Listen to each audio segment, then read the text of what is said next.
Our next chef coming to the demo stage is dedicated to helping home cooks with a humorous and often edgy and explicit approach to food and cooking. After spending time listening to her this week, I can see how she is successful in this mission.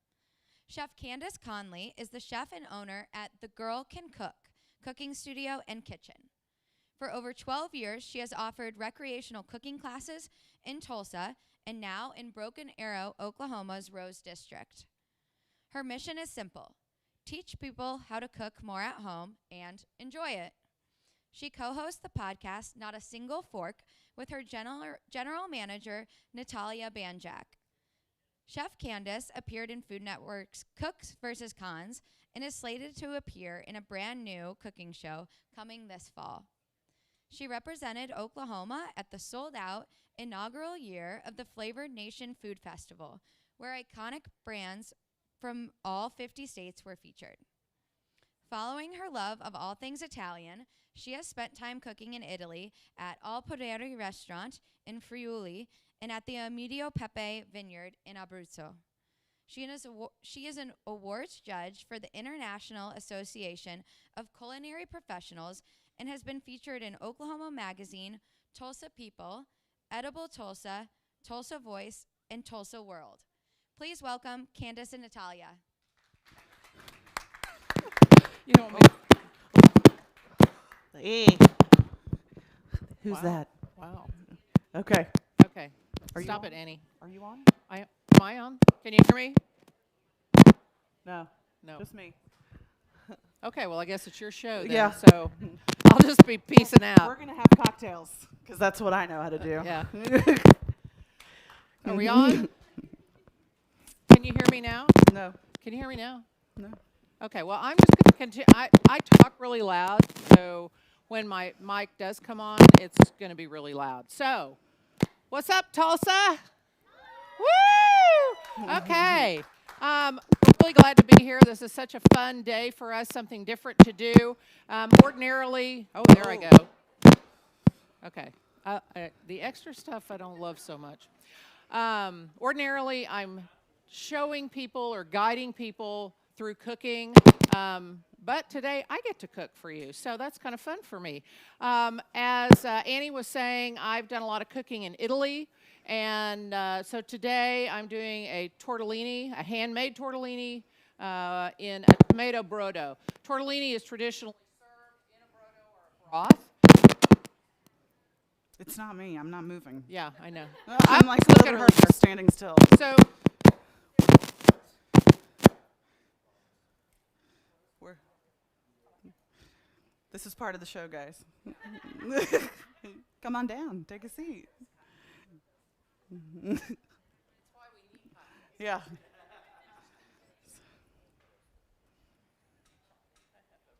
No, they don't. I don't even know why I'm lifting my shirt. They're not even over here, and I'm just still showing everybody my bod. Yeah. That's what I do. Number. Okay.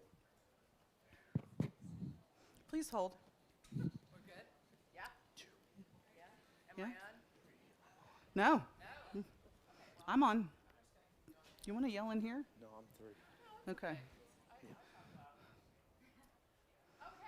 so let me tell you a little bit about what we do, because you may or may not be familiar with The Girl Can Cook cooking studio and kitchen. And yes, I am The Girl Can Cook. But we do allow men into our cooking classes because we get that dumb question all the time. Yes.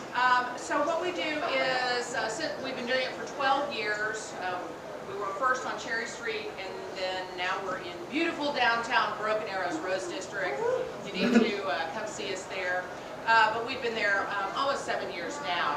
And so what we do is hands-on cooking classes. We guide people through the cooking process, and hopefully at the end of the whole thing, here we come again.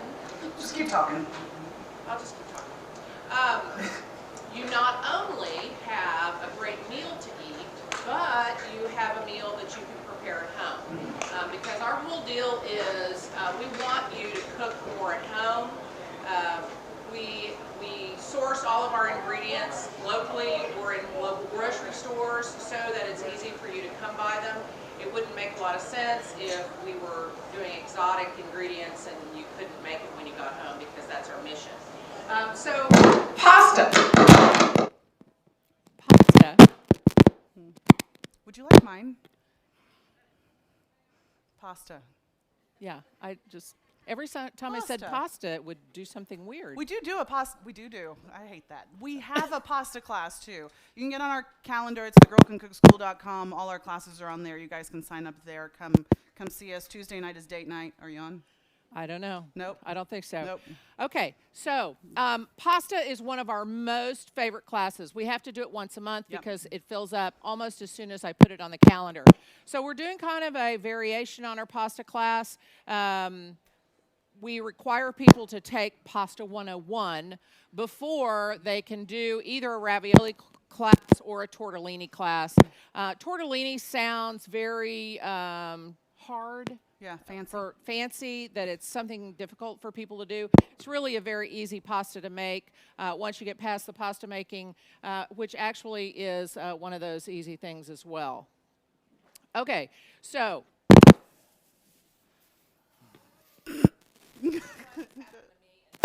Else who doesn't do this kind of stuff all the time. So through the magic of a few hours beforehand, I have a pound of pasta dough. Do you want mine? For the tortellini, but in order for you to say, would you like me to hold this? When you can. Would you like me to hold it? Yeah, yes. Here. Yeah. Not that close. Okay, so we usually have lavalier mic, so we're not used to this. But anyway, so I'm going to show you how easy it is to make a pound of pasta. What we do in our classes is we have the pasta made for people before they get there, because it's very easy to actually make the dough. What's involved is the manufacturing, the fabrication, the making the pasta. The making of the pasta is what's fun and is time consuming. So I'm going to do a really quick, this is called a 2-egg pasta. It is from Lidia Bastianich. Oh, there's a food processor. Let's go. This isn't going to work. We can hear you. Just yell at him. You can hear me. Yeah. As long as everything else works, it's fine. Okay. So this is a really good pasta for beginners. 2-egg pasta. This is basically a northern Italy type pasta. We use soft flour and eggs, and this is more typical of the north. Although they do pastas that don't require eggs, but this is a typical northern Italy one. Okay. Now here's the hard part: getting the pasta through the food processor. Oh God, it's just hard. Okay, so we're using all-purpose flour. I know a lot of people, they hear about semolina flour, they hear about 00 flour. I figure if all-purpose flour is good enough for Lydia, it's good enough for us. And it's a soft flour, and it makes a nice dough. So it just goes right here into the food bowl. How much was that? That was a scant 2 cups. It's on my website, thegirlcancookschool.com, recipes page, if you really want to know. Then we're going to use a 1/4 cup of olive oil. It can be, really any nice run-of-the-mill, mediocre olive oil. It doesn't have to be a finishing oil. In fact, it would be a waste of a finishing oil if you're going to do that. So we're going to use a 1/4 cup of that. Then we have 2 eggs because it's 2-egg pasta. If you guys have questions during Ask, there's 2 of us here. I'm mic'd, obviously. I'll just answer all the questions. Yeah, that must be because you're the important I'm very one. important today, yes. Yeah. Okay, so we're going to do 2 eggs. These are farm eggs, by the way. So this pasta is going to be nice and yellow. Has anyone made pasta? Yeah? Okay. Good. Yeah. Okay. No, don't be scared. Okay, so we whisk the eggs with the olive oil, form an emulsion, And then you need to have 7 ounces of liquid. So 7 ounces of liquid to 2 cups of flour. In order to get you, well, here's the thing. Eggs, even though they're large eggs, they're all different sizes. So you're going to add enough water, just room temp water, to make 7 ounces. And of course you need a measuring cup that you can read the measurements on the outside. Okay, so we give it another little whisk. Okay, so. It's because it's brand new. It's because it's new. Okay, all right, so we're going to put this on low. We're going to let the flour aerate just a little bit. Then we're going to go in through the feed tube and hope for the best. See what happens. You never know, especially today. Just slowly drizzle.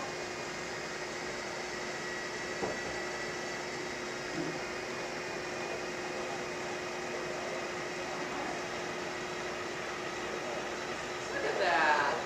Now weather can affect this, so humidity. We've had issues with pasta before. Yeah. So you don't want to process it for over 30 or 40 seconds. And it's a sticky one. I see that. It's all right. Sticky dough makes good pasta. Do you like the food processor better than doing it by hand? I like it when I'm in a hurry. This is really That's sticky. really sticky. Where's my Flour? flour? Here. This actually happened to me this morning. There's a lot of humidity in the air, which you probably could have told the last few days. So it usually doesn't come out that sticky? No. No, not usually.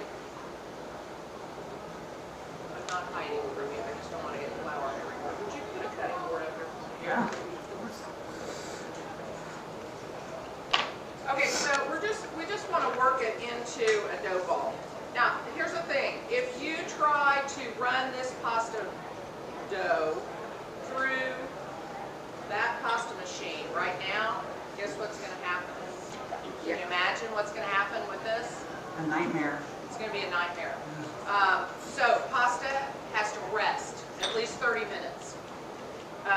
Room temperature is fine. You can do it in the refrigerator if you need to, but room temperature is just fine, especially if you're going to use it right away.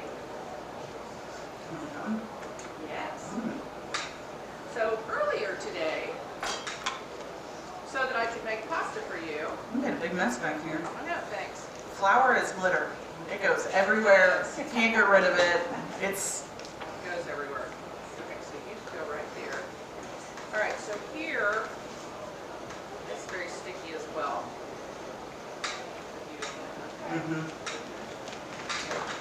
But I don't know if you'll be able to tell, but this is,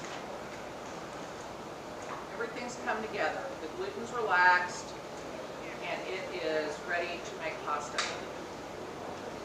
Pasta is actually one of our hardest classes, even though everybody wants to take it. And that's because you have to pay attention, and you have to follow directions, and we have a lot of not wanting to do that in our classes for some reason. well, we encourage drinking during our And classes. having fun, Having and a good time. sometimes that's not very conducive. All right, so I'm going to cut this into quarters because we work 1 quarter at a time, so a quarter pound of pasta at a time. All these guys can go here. I'll get it. Okay, thank you. Mm-hmm. Okay, so I'm going to go over here because this is where our pasta maker is. Now, in class, we don't have the fancy schmancy, lovely KitchenAid pasta attachments. I have one at home, however, and I love it. The reason why I love it, among other things, other than it makes great pasta, is I can do it by myself. I mean, I can do it with a manual machine too. I've done this a time or two, believe it or not. But our people who are starting out, learning how to make pasta, it's really hard if you don't have a friend who can either feed or catch the pasta for you. Everything is hard today. At least the weather's nice. Do you want that? Oh, okay. You will. This is really like, it's like I've never done this before. I think it's true. Yeah, it's a new day. Okay, so we're gonna make a disc out of our pasta, quarter pound of pasta. The thing that you have to learn with any kind of machine is how fast it needs to go. So I run this through pretty quickly because I don't like to wait. This is not fast enough, so I'm gonna, but this also isn't my machine, so I wanna make sure that I'm not throwing pasta all over the place. Okay, so I'm gonna turn that off so you can hear me. One of the things that we teach people in our classes to do is to get your pasta ready to be used. So we do a technique where it's you do a fold and turn or 8 times on the widest setting of the pasta machine, because with gluten you want all the strands to be going in every different direction, so it's easy to work with. If you just do it once, you can still work with it, but this makes it so much easier, especially when you're a beginner. So I'm going to do this 8 times. The hardest part is remembering what number you're on. So this is 2.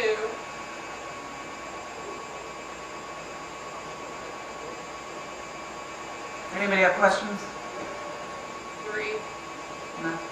Nothing? How hard it is if you don't have the fancy dancing machine? It's not hard, like you said, it's just a machine that clamps to your countertop.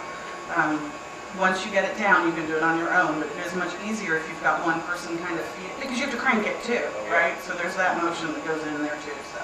So yeah, the pasta maker here is doing all the work for you, basically.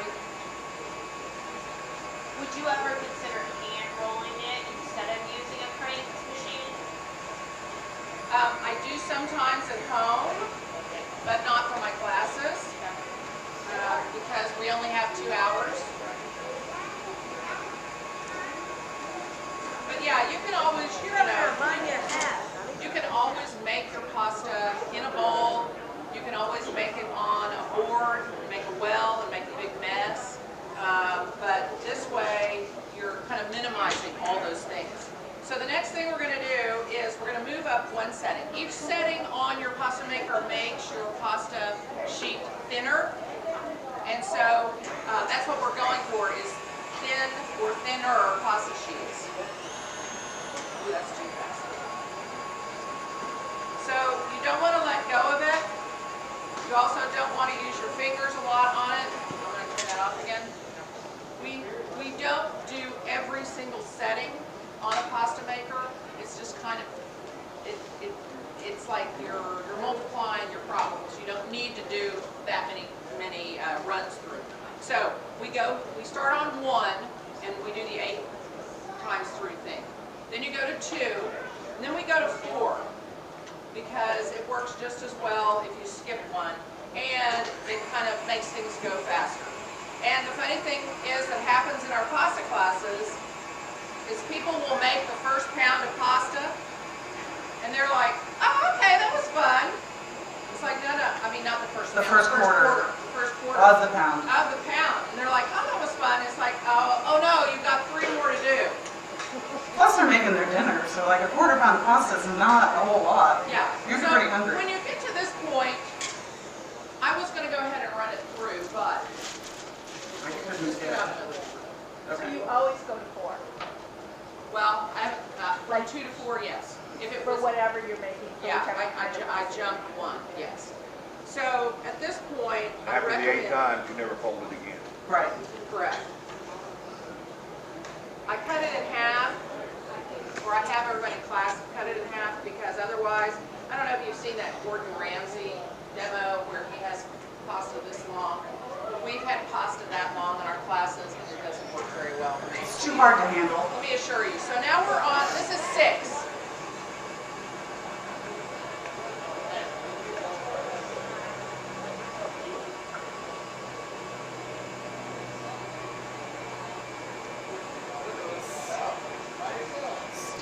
Yeah, it's very sticky. So we're going to stop at 6. It's thin enough. I can see my hand through it. That's kind of the test. And you don't really necessarily want to put your fingers on it because it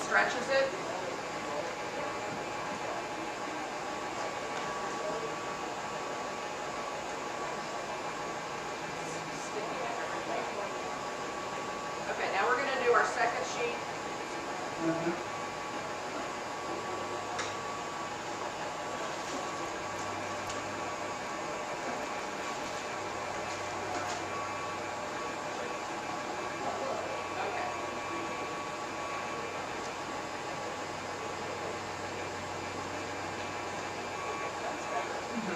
Okay, now we're done with this.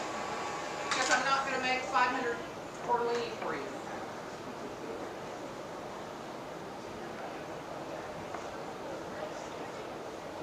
So we're going to let the pasta hang out here and kind of rest. I'm going to put a little extra flour on it so that I can fold it over a little bit.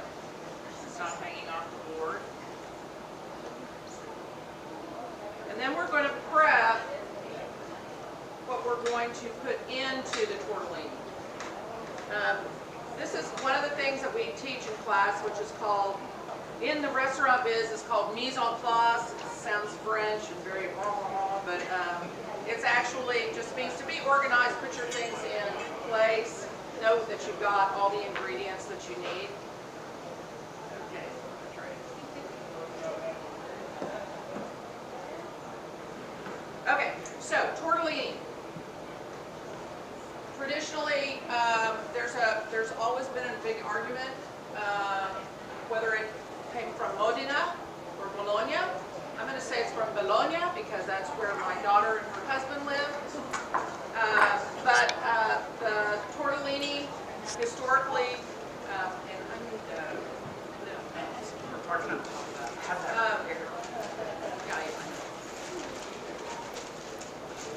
it was inspired by the Venus navel. So the Venus coming up out of the sea, her navel was the inspiration for tortellini, as history would have it.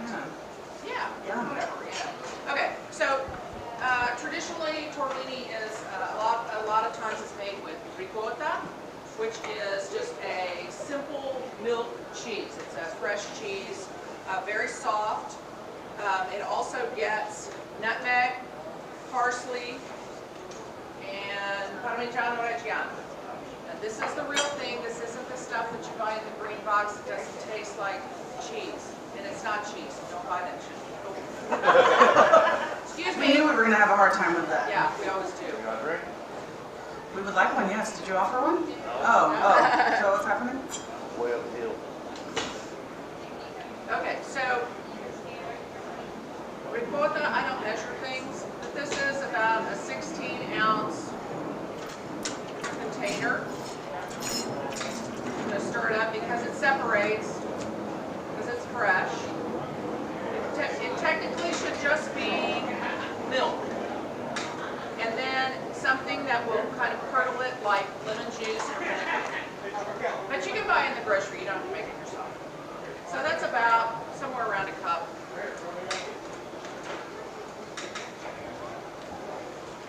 Then I'm going to grate some fresh butter into it.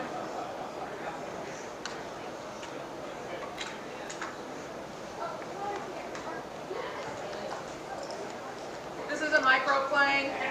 Microplanes are a lot sharper than box graters and just give you a really nice finish, especially on cheese. So that's the parm. The other part of this recipe is it's a lemon ricotta. So it is very fresh. So we can also microplane just the rind of the lemon. It's very fresh. And make sure that when you do this, you only get the yellow part because the white part is pithy, or is the pith, and is bitter.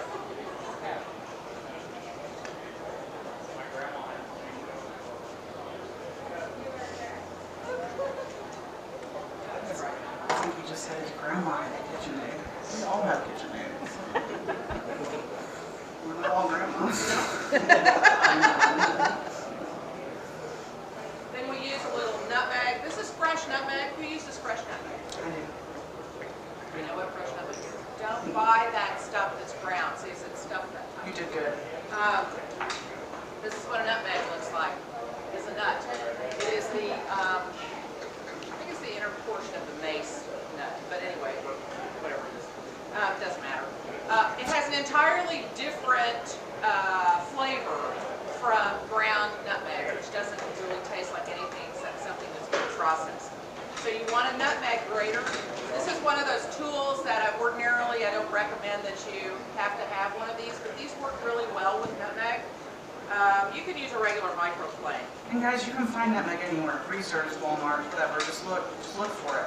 It's there. A little bit of nutmeg goes a long way, but it's one of those things that, I think it's Rachel Ray who says, kind of makes you go, I wonder what that is. Well, it's nutmeg most of the time.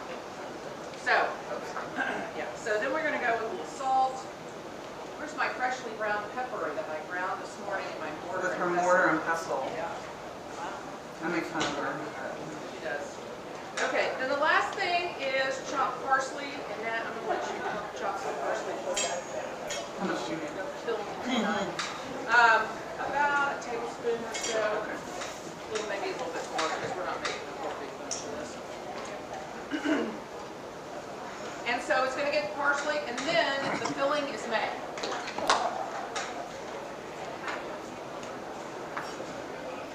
I do have a question. Yes. It is about your knives. Where did you get them? Everywhere. Just multiple places? Yes. Just around the world. Around the world. All around the world. Well, I'm not one of the, I don't like knife sets. Give her your spiel. I think most chefs don't like knife sets because we don't use all the knives in the set. I think really the same thing should apply to home cooks. And my feeling is that most home cooks, they go to, okay, sorry, but they'll go to Williams-Sonoma and they will buy $1,000 worth of knives. Why are you doing that? You don't know how to use them. You don't even know how to use it. You don't know how to use them. So what I do in my classes, because I like to teach people about knives, is we use the very inexpensive knives from Sam's Club. And no, we're not sponsored by them. We should be. We If anybody here works for Sam's, Yeah, hey. we're open for that sponsorship. Yeah.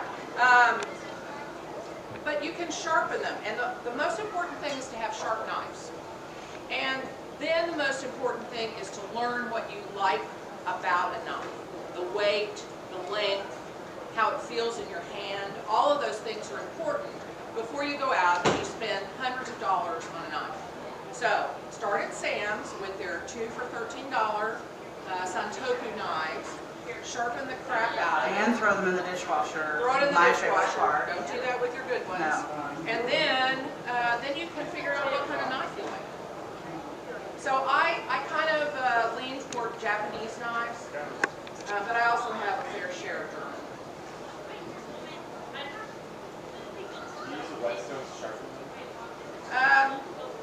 I have. I'm not very good at it. I hone mine every time. I honed this morning before I left my house because honing. Well, the difference between sharpening and honing or using a steel is that every time we use a knife, depending upon how we cut, it will go one direction or another. And what a steel does or hone when you run down it, whatever. I don't have a mic, so I'm winging it. When she runs down it. Yeah. That's what she said. Thank you. You're welcome. It straightens the blade.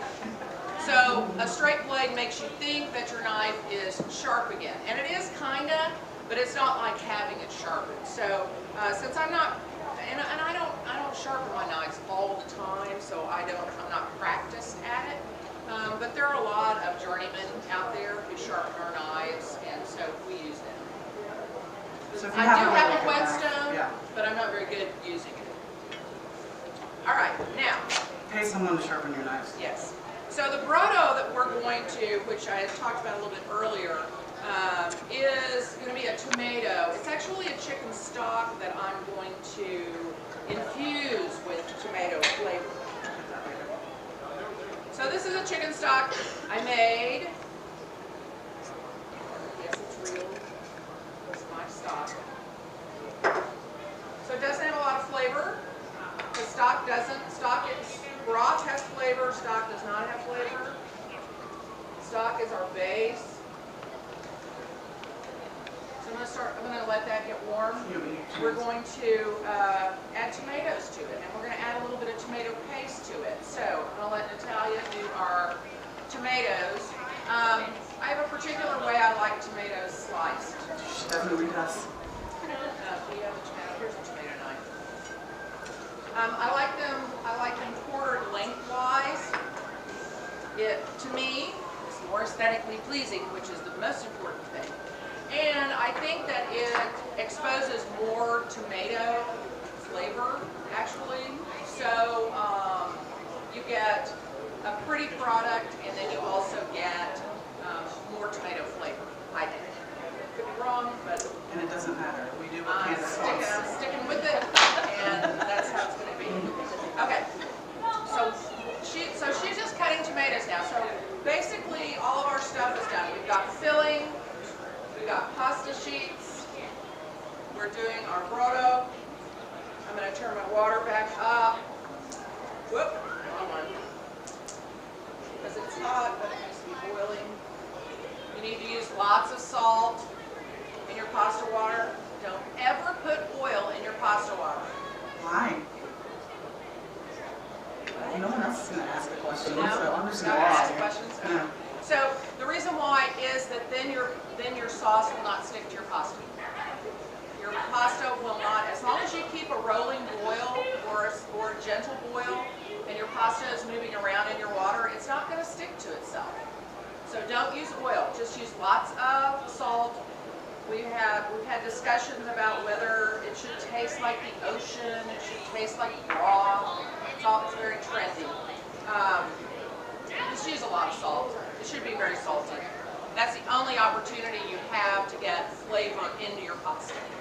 How long do you cook your pasta for? I'm sorry? How long do you cook your pasta for? Well, it depends upon what kind of pasta it is. If it's fresh pasta, not very long, usually no more than 3 or 4 minutes. If it is dry pasta, then you're going to cook it a lot longer, depending upon what the package says. Yeah? Okay, so here's the fun part. I need my knife.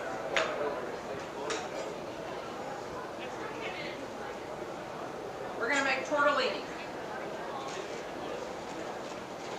So I'm going to get my pasta sheet.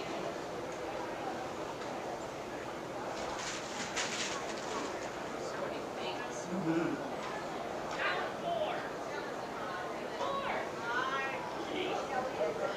to cut a piece off. I'm going to make about a 3-inch square, more or less.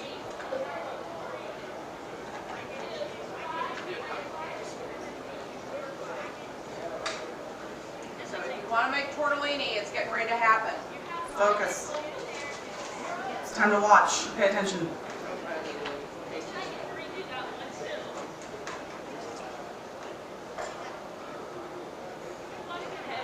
So you want a square.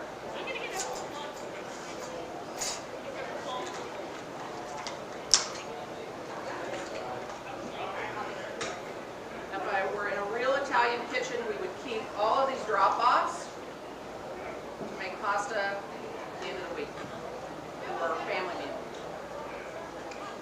And you're going to take a scant this is one of those less is more.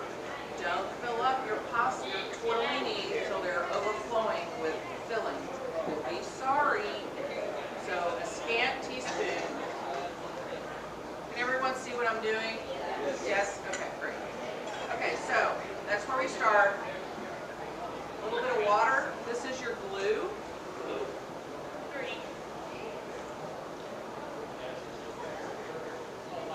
Doesn't take very much. Is it just plain water? Anything in Just it? plain water. Why do you use water instead of an egg wash? Because it adds protein and I don't want to add anything else to my lovely pasta. So you're going to take one corner and you're going to fold it over. Just like that. Press it down.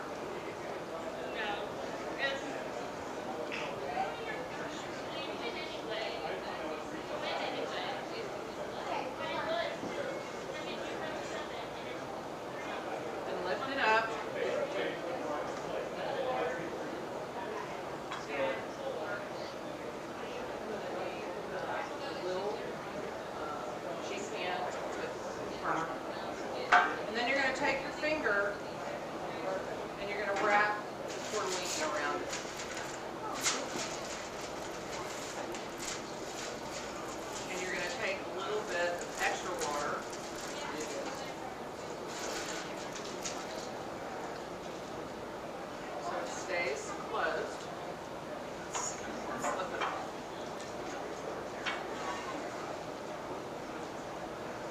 how long can you keep your tortellini for? You can freeze them.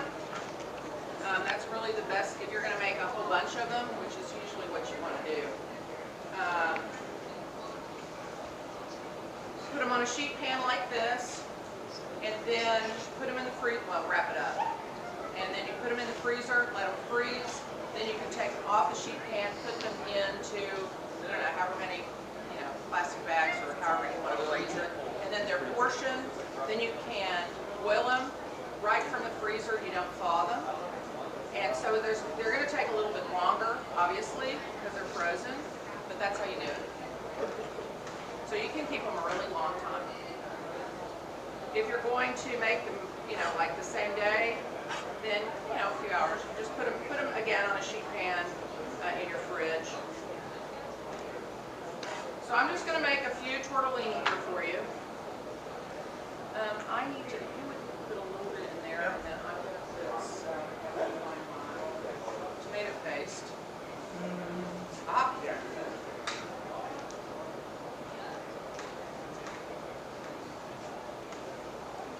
We're kind of a tag team, in case you didn't notice. And then we put about half of this tomato. Okay, so a little bit of filling, a little bit of water around the edges. Pick it up, fold it over. Ooh, that was a lot.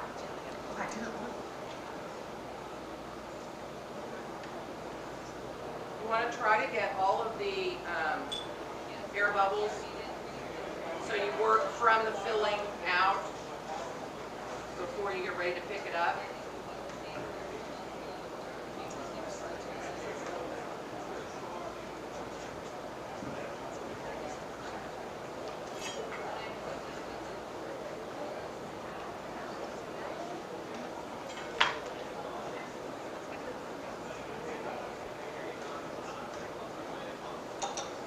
Everybody think they can do this? Sure they can.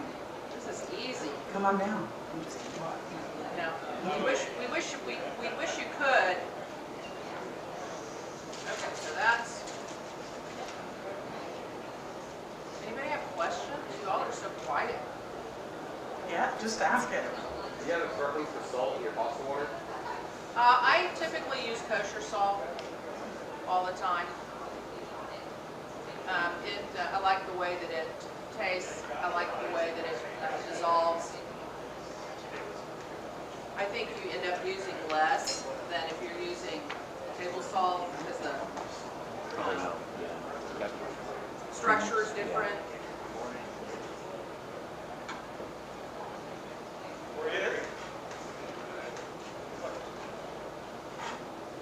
Is meat a compatible filling for tortellini? Absolutely.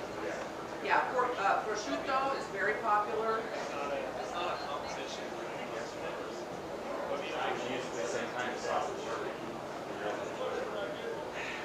If you're Italian, yes. If you're not Italian, no. Yeah, it's kind of like it's heresy not to have tortellini and brodo. On your tomato paste, tube or can? Why? Well, for one thing, if you open up a can of tomato paste, you've got a whole bunch of waste, usually, unless you're making a big sauce. So a tube is more cost effective. And it's usually a double concentrate, so you get more flavor. Did you make your own tomato paste? I mean, you can make your own anything. How would you do it? How long do you have? We try to make things easier, just like using the food processor instead of making a big mess on the table. Yeah, because home cooks typically are not going to make their own tomato paste. And let's be real. There are a lot of products out there that they're good. There's a lot of products out there that are bad. So we just stick with the good ones. But typically the tomato paste in the tube those are just fine. I don't think you need, I mean, you can spend your time on something like, you know, making tortellini versus making your own tomato paste. Pick your battles. Yeah.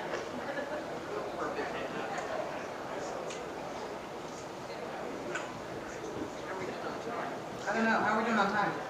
Good? We're not getting wrapped up, so we're good. They're not saying, okay, you're done. Let's Get go, the guys. hook. Keep it going. So, obviously, if you made a whole pound of tortellini, you'd have a lot of tortellini.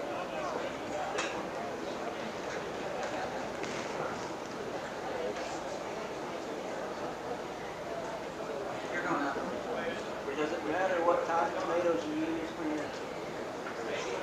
I mean, really, no. Just tomatoes that have a good flavor. Typically, these little cherry tomatoes, during any time of year, they have a good tomato flavor.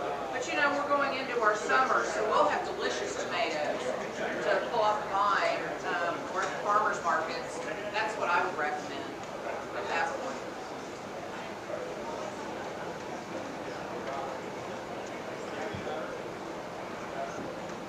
She had a big belly button. Well, Can you guys tell us a little bit about the school and what other classes you guys offer? Sure. go for it. You want me to take it since Yeah, take it, baby. I'm loud here? Yeah, you are. So it's a recreational cooking school classes. They're individual classes. You can just come to one. I mean, we'd like you to come. We have regulars that come like once a month. Tuesday night is date night. We don't care what that date looks like, if that's mom, daughter, sisters, friends. It's just sold as for 2 people. And then Wednesday, Thursday, we do all kinds of classes. We do Greek, we do pasta, obviously. We do grilling, we change it seasonally. Paella, risotto, what else? I mean, all kinds.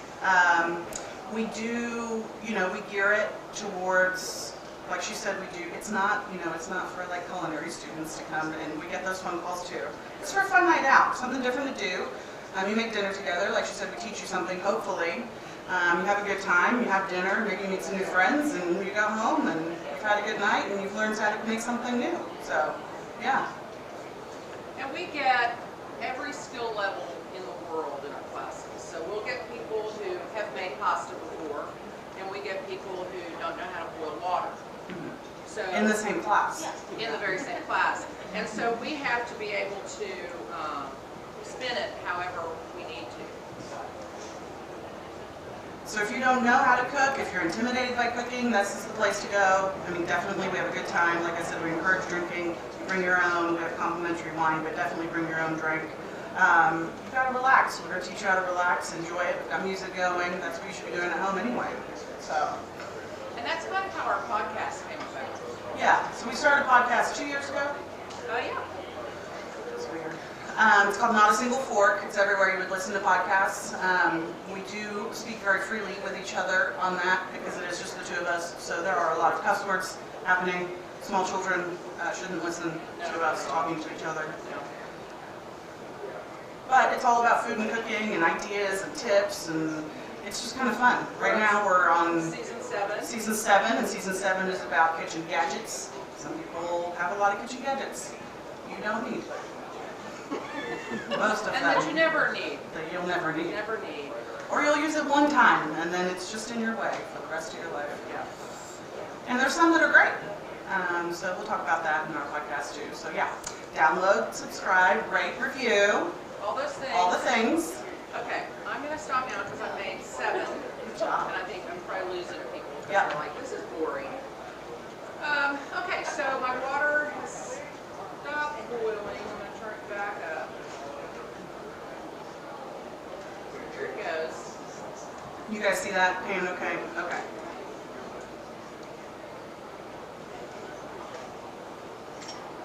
Are you guys at will to talk about the big show that you guys are doing that's coming out fall? Nope. Okay. Can't talk about It's that. top secret. Secret stuff. Do you guys have any fun activities going on at the, Yeah, cooking classes. We're never fun. Yeah. Classes 3 nights a week at least. We do privates too, so we keep the weekends open for privates. We've got kids classes on Saturday mornings at 10 a.m. We do not teach the kids classes. We do not teach that. We have a lovely, Water very is nice, boiling. I'm putting in the tortellini. lovely, very nice, sweet, child-friendly chef instructor that teaches those. But those are nice, ages 8 to 12. Yes, go. Okay, so when you put fresh pasta into boiling water, it cools it off slightly, just like everything else happens when you put it in boiling water. They sink, and then they float to the top. Once they float to the top, you're going to time them for like 2 or 3 minutes. Off you go. Oh, okay. Can you time us for 2 or 3 minutes? No, I Oh, was when just she, gonna say when, talk. oh, okay, when, Just because I talk, didn't no agree, opinion. more talking. Yeah. more The kids class, I think I said, ages 8 to 12, so those are kind of fun if you want to, you just drop your kiddos off and go down and have lunch or drink or breakfast or whatever. And then, or run errands, and then come back and pick them up. Yeah. So those are our fun events that we have. So you're gonna have a TV show, you said? We, Maybe, maybe not, working? it's in the works. Would it be on the Food Channel or? No. No, an undisclosed national network. So Yes. you find out when it happens on your website? I will have, when they allow me to talk about it, I will talk about it. Until then, I can't. But yeah, it'll The probably be on my information will be on website. your website. Yeah, it'll be there. It'll be there at some point, when it's allowed to be. That stuff's so super secret, like when she did Food Network, that was what?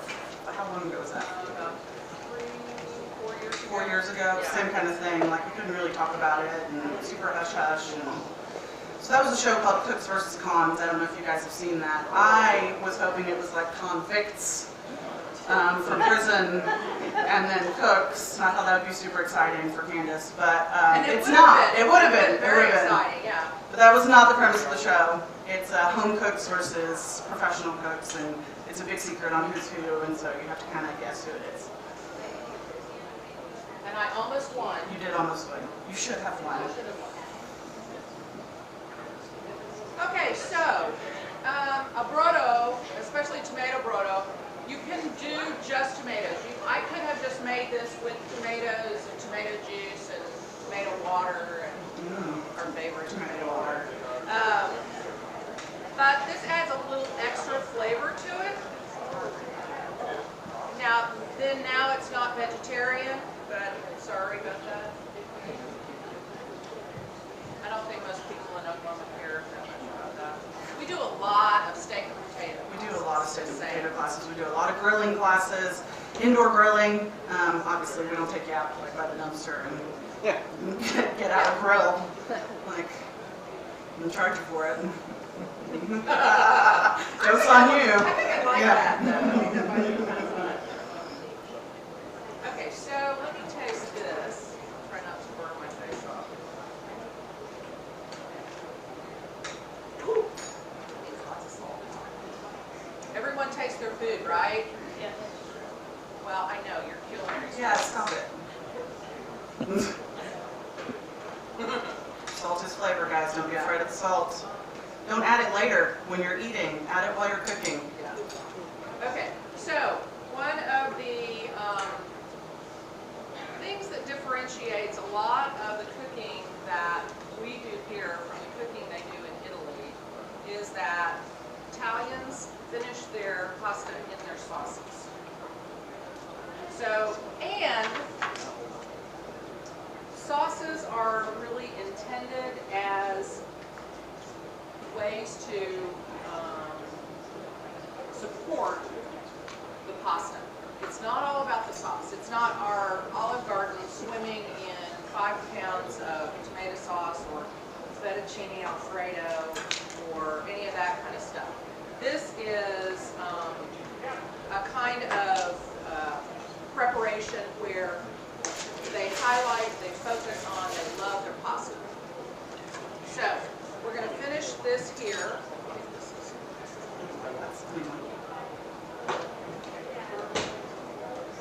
Oh.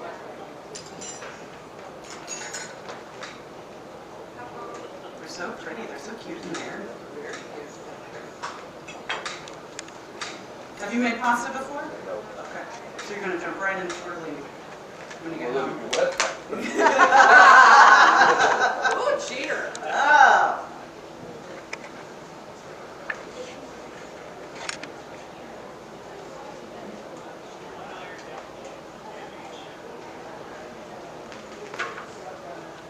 So we're gonna do because everything needs a garnish, so it's beautiful. So one thing that I love to garnish with is basil ribbons, which is also known as a chiffonade. So the basil, actually in the groceries is very nice right now. Mine at home is really having a hard time. It's really having a hard time. But you get a couple of really nice leaves of basil. Side note, Trader Joe's has really good basil for like $3. So does Sprouts. Sprouts does Yeah. too. Yeah. And then you're going to roast like a cigarette. Or whatever. Roll. You're gonna roll it all together. Then you need a very sharp knife. If you don't have a very sharp knife, you're gonna bruise it. When you bruise basil, it turns black. That makes it ugly. The other part of it is that you have to use a particular, you have to rock your knife through it, and that's also one of the techniques that we show in the pasta class, because when we make our long pasta, if you don't rock your knife through your pasta, you smash it, and it all sticks together, and then you have a big wad of pasta. Look at all these people now. Like right at the end, do they think they're gonna get some food? Is that why they all came over? Well, when we're done. We're done. Oh, we're here to help. Yeah. So it always is. We made tortellini, guys, while you weren't here. While you were at the Yeah. bar. Yeah. Okay, so we have, these are actually, these kind of are bordering on tortelli, because they're a little bit bigger. I didn't want to make them super tiny, because then you guys can't see what I'm doing. So these are a little bit larger than a tortellini, so this kind of tortellini slash tortelli. So, now we will plate.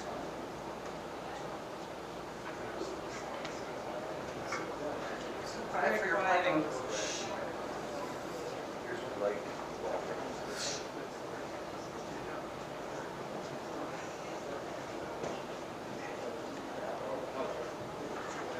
We like to plate in odd numbers, just so you know.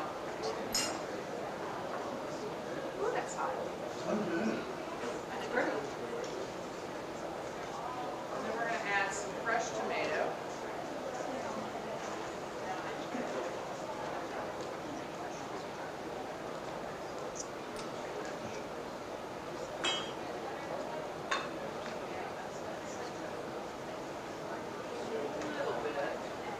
Because you need that little pop of color along your tomatoes. And you have the Italian flag as well. So Beautiful. there you have. Yay. Good job. Any other questions while we're still here? All of you that just joined us, anybody have any questions about tortellini? And you don't use the rest of the sauce or anything? I don't do what? Use the rest of the Just sauce. juice or something out of that? or- No. No. You can. Did you say use it for something else? Yes, that's what you do. But if I was going to do that, I would just plate with a couple of Spoonful of Of the broth. the broth. Just like that. So that's one of the reasons you finish it in that sauce, to get the flavor in the pasta. Correct. Correct. I think you know how to make this. I think I you're like prepared. cooking. Yeah, good. We love that. Yeah. Come see us. I live Yeah. in Portland, so The what? I live down at the coast. Oh, Oh. well, next time you're in Next time town. you're up here. Yeah. Come see us. Or just send people our way. That's it. That's it. Thank you guys. Yep.